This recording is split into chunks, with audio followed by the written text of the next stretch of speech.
আজি নগাঁও জিলা কোচ ৰাজবংশী ছাত্ৰ সন্থা আৰু সদৌ অসম কোচ ৰাজবংশী ছাত্ৰ সন্থাৰ উদ্যোগত আমি নগাঁৱৰ নলতলিত আমি জোৰ সমদল আয়োজন কৰিছোঁ। জোৰ সমদল আয়োজন কৰাৰ মূল লক্ষ্য হৈছে যে কোচ ৰাজবংশীসকলৰ জনজাতিকৰণ। আপোনালোকে জানে বিগত বহু বছৰ ধৰি প্ৰত্যেক চৰকাৰে ই কংগ্ৰেছে হওক বা বিজেপিয়ে হওক আমাৰ কোচ ৰাজবংশীসকলক প্ৰতাৰণা কৰি আহিছে।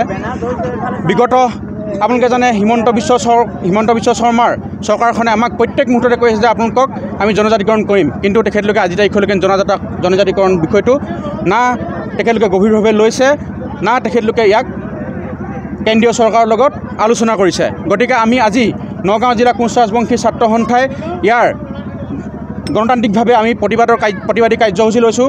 অতি সোনকালে আমাক কোচ ৰাজবংশীসকলক জনজাতিকৰণ কৰিব লাগে। আপোনালোকে নিশ্চয় জানে 1996 চনত কোচ ৰাজবংশীসকল আমি জনজাতি অন্তৰ্ভুক্ত হৈছিলোঁ, কিন্তু পিছত আমাৰ এমেণ্ডমেণ্টখন লেপছ হোৱাৰ পিছত আমাৰ জনজাতিকৰণৰ যি মৰ্যাদা, সেই মৰ্যাদা তেখেতলোকে উঠাই দিলে।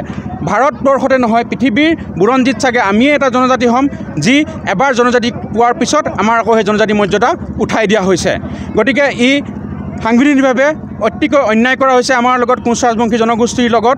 গতিকে আজি জনগণ ওলাই আহিছে, একদম নিজৰ স্বতঃস্ফূৰ্তভাৱে ইয়ালৈ ওলাই আহিছে আৰু তেখেতলোকে কৈছে যে আমাক যি গণতান্ত্ৰিক অধিকাৰ জনজাতিকৰণ, এই জনজাতিকৰণ হ'বই লাগিব। আৰু আমি জনজাতিকৰণ হয় আমি তালিকাভুক্ত জনজাতি নহ'ব পাৰোঁ, কিন্তু আমাৰ যি বৈশিষ্ট্য আছে সেই বৈশিষ্ট্য মতে আমি এজন জনজাতীয় ব্যক্তি। আমাৰ ৰজা মহাৰজাসকল জনজাতীয় ৰজা মহাৰজাই আছিলে। গতিকে আমাৰ যিখিনি জনজাতিকৰণ থাকিবলগীয়া বৈশিষ্ট্য, জনজাতি হ'ব পৰা যিখিনি বৈশিষ্ট্য, সেই বৈশিষ্ট্য সম্পূৰ্ণ আমাৰ আছে।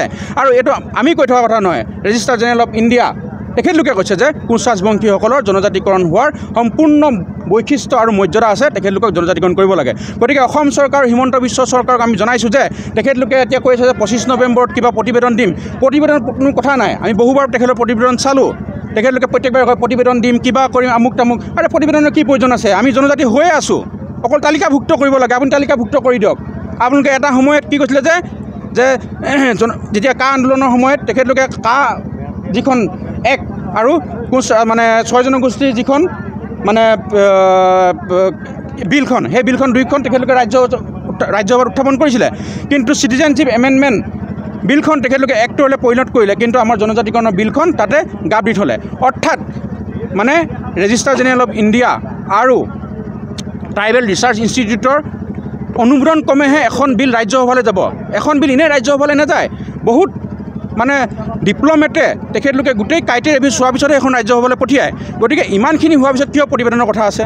কোনো প্ৰতিবেদনৰ কথা নাই। হিমন্ত বিশ্ব শৰ্মাই মিছলীয়া কাম কৰি আছে আৰু একদম সৰ্বশ্ৰেষ্ঠ মিছলীয়া মুখ্যমন্ত্ৰী হিচাপে তেখেত অলৰেডি পৰিগণিত হৈছে। গতিকে আৰু মিছা কথা ক'ব নালাগে। আমি তেখেতৰ প্ৰতি এটাই অনুৰোধ, আপোনাৰ ৰাজনীতি কৰি থাকক। আমাক যি জনজাতিকৰণৰ দাবীটো আছিলে, এই জনজাতিকৰণটো কৰিব লাগে, অতি সোনকালে কৰিব লাগে। আৰু আপোনালোকে 2026 বিধানসভাৰ ইলেকশ্যনৰ আগতে যদি কোচ ৰাজবংশীসকলক জনজাতিকৰণ নকৰে, তাৰ কিন্তু আপোনালোকে পৰিণাম ভুগিবলৈ ৰৈ থাকক।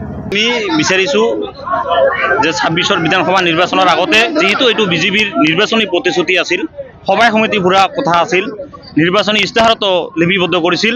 গতিকে আমি বিজেপিৰ কথা মতে আমি এতিয়া বিচাৰিছোঁ 2026 বিধানসভা নিৰ্বাচনৰ আগতে আমাক কোচামিসকলক জনজাতিকৰণৰ মৰ্যাদা দিব লাগিব। আৰু জনজাতিকৰণ, পৃথক ক্ষমতাবোৰ ৰাজ্য গঠন আৰু কেৰেলৰ শান্তি আলোচনাৰ দাবীত আমি আজি এই নগাঁও জিলাত জোৰ সমদল কাৰ্যসূচী ৰূপায়ণ কৰিবলৈ গৈ আছোঁ। আৰু শেহতীয়াকৈ দেখা গৈছে বহু কি হ'ল নাই, এইটো কথা সিহঁতৰ এটা হয়তো ভুল ভাবি আছে। আমি বিচাৰিছোঁ যে সাংবিধানিক অধিকাৰ, যে সাংবিধানিকভাৱে যি আমি পাব লগা অধিকাৰ, এইখিনিহে বিচাৰিছোঁ। ইমান দিনে সিহঁতৰ জনজাতিকৰণৰ মৰ্যাদা লাভ কৰি আছে, সা সুবিধা চৰকাৰৰ পৰা ভোগ কৰি আছে। আমি সেইটো বিচাৰিছোঁ। আমি বিচৰা নাই যে তেখেতসকলক ক্ষতি কৰি পেলাই আমাক জনজাতিকৰণৰ মৰ্যাদা দিয়ক। আমি ভাবিছোঁ যে একেলগে, যিহেতু আমি সংশয়ত পৰিছোঁ, আমি কোচ ৰাজবংশীবিলাক দিনে দিনে নোহোৱা হৈ যাব ধৰিছোঁ। আমাৰ নামনি অসমত কোচ ৰাজবংশীসকলৰ যে এনেকুৱা এটা অৱস্থা, আমি যদি ভৱিষ্যতে কোচ ৰাজবংশীসকলৰ যদি জনজাতিকৰণৰ মৰ্যাদা লাভ নকৰোঁ, ভৱিষ্যতে নামনি অসমত যিবিলাক জনজাতি মানুহ আছে, সেইবিলাকো লাহে লাহে নোহোৱা হৈ যাব, ভেটিউচন হৈ যাব। গতিকে যদি নামনি অসমক সুৰক্ষিত কৰিব বিচাৰিছে, তেতিয়াহ'লে কোচ ৰাজবংশীকে আদি কৰি 6 জনগোষ্ঠীক জনজাতিকৰণৰ মৰ্যাদাৰ প্ৰয়োজন হৈছে এইখিনি সময়ত। ইয়াক মানে সকীয়াই দিব বিচাৰিছোঁ। তেওঁ যে কয় অসমত ইমূৰৰ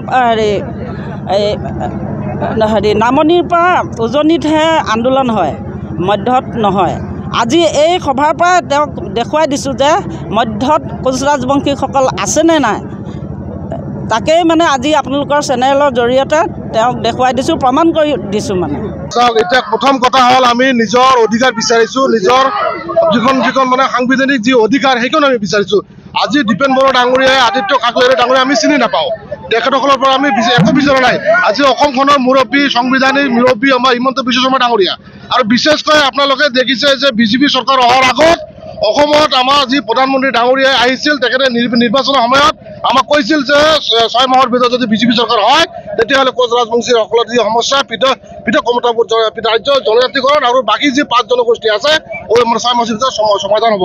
কিন্তু আমি দুখৰ বিষয়, আজি আমাৰ 15টা বছৰ আজি 26 হোৱাৰ লগে লগে শেষ হ'ব, কিন্তু আজিলৈকে আমাৰ যি কোচ ৰাজবংশী জনগোষ্ঠীকে ধৰি যি 5 জনগোষ্ঠীৰ সমস্যা আছে, যি আমাৰ জনজাতিকৰণ, আজিলৈকে কোনো সমস্যা সমাধান নহ'ল।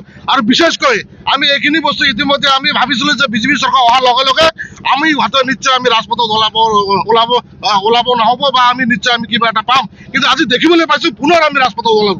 আজি উজনিৰ পৰা নামনিলৈকে আমি প্ৰত্যেকখন জিলাই জিলাই আজি কাৰ্যসূচী ল'বলগীয়া বাধ্য কৰিছে। আজি বিজেপি চৰকাৰে কিয় এনেকুৱা কৰিছে? এই বিজেপি চৰকাৰ টোটালি মিছলীয়া চৰকাৰ, টোটালি মিথ্যা চৰকাৰ। আৰু 26ৰ আগত যদি এটা কথা আমি হুংকাৰ দিয়ে নাই, এতিয়া লাষ্ট এক্সট্ৰিম পৰ্যায়ত আমি কৈছোঁ 26ৰ আগত যদি জনজাতিকৰণ কৰা নহয় তেতিয়াহ'লে বিজেপি চৰকাৰৰ যি ধৰণে ৰণনীতি, বিজেপি চৰকাৰৰ যি ধৰণে ধেমালি কৰি আৰম্ভ কৰিছে, এই কেতিয়াও গ্ৰহণযোগ্য কৰা নহ'ব, কেতিয়াও সহ্য কৰা নহ'ব। আমাৰ স্পষ্ট কথা, আমি হাতুকাৰা জাতি নহয়, আমি কোনো ধৰণৰ আমি বেলেগ কোনো বিচৰা নাই। আমি নিজৰ অধিকাৰ বিচাৰিছোঁ, নিজৰ ৰাজ্য পুনৰ যিটো ঘূৰাই বিচাৰিছোঁ। ইয়াত কোনো ফাং ফুং কথা নচলিব। আমাৰ স্পষ্ট কথা, যেতিয়াই আমাৰ আন্দোলন এতিয়া এটা ভাৱধাৰা উদয় হয়, তেতিয়া কোনোবা দালাল শ্ৰেণীৰ মানুহক লগাই আমাৰ আন্দোলনবিলাক মহিমূৰ কৰাৰ চেষ্টা কৰে। আমাৰ স্পষ্ট কথা।